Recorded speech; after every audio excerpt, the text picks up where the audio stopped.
এই যে আজকে সম্বর্ধনা অনুষ্ঠানে যাতে করে সামাজিক ঐক্য, যাতে করে সবাই ঐক্যবদ্ধ থাকে, ঐক্যবদ্ধভাবে সমাজ গঠন করে, এটা অনুভূতি।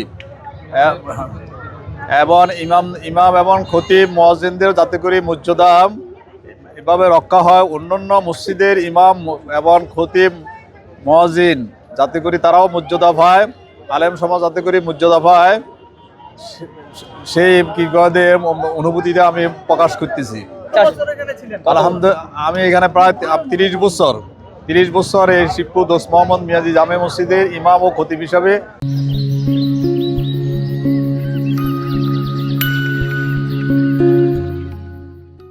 দায়িত্ব পালন করেছি। আমার অনুভূতি খুব সুন্দর লাগতেছে। যুব সমাজ এবং এলাকাবাসী মুসল্লিয়ানি কারাম, আমাদের প্রবাসী ভাইরা যে উদ্যোগ নিয়েছে, আমি তাদের প্রতি আন্তরিক এবং তাদের জন্য দোয়া করি। আল্লাহ পাক যাতে করে তাদের ভবিষ্যৎ জীবন যাতে করে উন্নতি করে। শিবপুর দোস্ত মোহাম্মদ মিয়াজি জামে মসজিদের সম্মানিত খতিব জনাব মাওলানা আবু বকর সাহেব, উনি দীর্ঘ 35 বছর আমাদের সমাজে খেদমত করেছেন। আমি এবং আমাদের মুরব্বী যারা ছিল সবাই ওনার ছাত্র।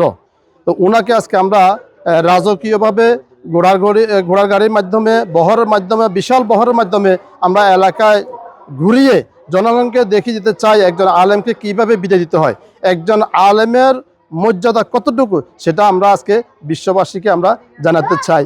আজকে আমরা সেই ধরনের একটা অ্যারেঞ্জমেন্ট করেছি। ঘোড়াগাড়ি, বাইক, সিএনজি, অটোরিকশা, এরপরে সাইকেল, যে যা পারে আমরা আজকে বহরে সামিল হব এবং আমরা সবাইকে জানিয়ে দিব একজন আলেমের মান কত উঠছে। উনি আমাদেরকে বিভিন্ন রকমের শিক্ষা দিয়েছেন, নামাজের প্রশিক্ষণ দিয়েছেন, কোরআন তালিম দিয়েছেন। সেই হিসাবে আমরা ওনার কাছে ঋণী। এই জন্য আমরা আজকে ওনাকে রাজকীয়ভাবে বিদায়ের জন্য আমরা ব্যবস্থাপনা করেছি। উনি যারা আছে, বিশেষ করে মাওলানা আবু বকর সাহেব, উনি একজন সহজ সরল, আমার জানা মতে আমি এই মার্কেটে আলামিন মার্কেটের সভাপতি হিসাবে আছি এবং উনি দীর্ঘদিন আমরা দেখতেছি ওনার মতো এত সহজ সরল লোক বর্তমানে খুবই কম। নির্লোভ, নিরহংকারী উনি একজন মানুষ। এই হিসাবে আমি মনে করি ওনার এই সম্মাননাটা ওনার প্রাপ্য ছিল।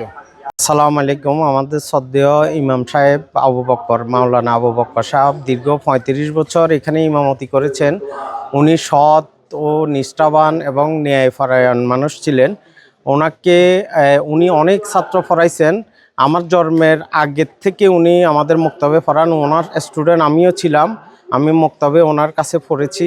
উনি অত্যন্ত ভালো মনের মানুষ, মানবিক মানুষ এবং সরল, অনেক মানসিকতা ভালো। ওনার চলার পথে কারোর সাথে এলাকায় কখনো দুই কথা হয় নাই। ওনার জন্য আমরা এলাকাবাসী, তরুণ, যুবক, ওই প্রবাসীর পক্ষ থেকে আমরা কিছু অনুদানের ব্যবস্থা করেছি যাতে ওনাকে একটা সম্মান দেওয়া যায়। ওই জন্য আমি ওনার দীর্ঘায়ু কামনা করি, ওনাকে যাতে সম্মানের সহিত আমরা বিদায় দিতে পারি। এই জন্য আপনারা দোয়া করবেন। আসসালাম।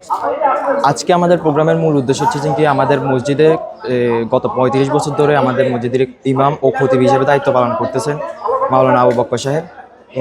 ওনার যে দীর্ঘ 35 বছর যে আমাদের মসজিদে ইমামতি করছেন, উনি বার্ধক্যজনিত কারণে উনি আর এটা করতে পারতেছেন না। তো আমরা ওনাকে এই রাজকীয়ভাবে বিদায় দেওয়ার জন্য আমরা একটা প্রচেষ্টা চালাইছি। আমাদের যে যুব সমাজ এবং প্রবাসী এবং আমাদের যে এলাকার আরও মুরব্বীজন আছে, ওনাদের সবাই এর কাছ থেকে সহযোগিতা নিয়ে এবং আমাদের সকলের প্রচেষ্টা আমরা একটা রাজকীয় বিদায় অনুষ্ঠানের এই আয়োজন করেছি। এই বিদায়ের মাধ্যমে আমরা বাংলাদেশের সবার কাছে এটা জানিয়ে দিতে চাচ্ছি যে একজন ইমামের যে সম্মান, মর্যাদা, ওইটা কতটুকু, আমরা এটা পুরো বাংলাদেশের মানুষদেরকে জানাতে চাচ্ছি।